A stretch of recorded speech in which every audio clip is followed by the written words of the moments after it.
శత్రువులు ఎక్కడో ఉండరండి, మనతోనే. సొంత సహోదరులే.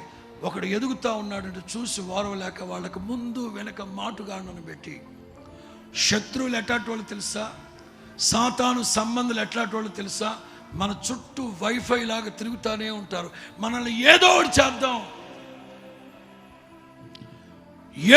చేద్దాం.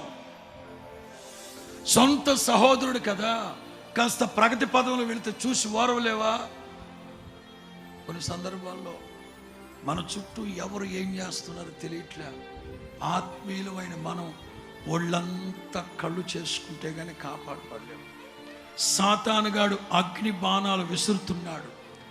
చాటైన చోట చేదైన బాణాలు సంధించడానికి, అగ్ని బాణాలు సంధించడానికి, మాటల తోటాలు పేల్చడానికి హానికరమైన ప్రయోగాలు. ఇంకా చెప్పనా, ఏదైనా ఘనకార్యం గొప్ప కార్యం చేద్దాం అనుకుంటే మనల్ని బలహీనపరుస్తారు. ఆ మాటలు ఈ మాటలు చెప్పి మనల్ని బలహీనపరిచేస్తారు. కార్యాలు జరగనివ్వకుండా బలహీనపరుస్తారు. ప్రాముఖ్యంగా ఒళ్ళంతా కళ్ళు చేసుకోమంటున్నాను. ఎందుకో తెలుసా? యవనస్తులారా జాగ్రత్త, ఆడపిల్లలు అమ్మలు జాగ్రత్త. తల్లిదండ్రులు కూడా ఒళ్ళంతా కళ్ళు చేసుకుని పిల్లల్ని కాపాడండి. ప్రభు చేతిలో పెట్టండి. పిల్లలు పరిస్థితులు బాగాలేవు.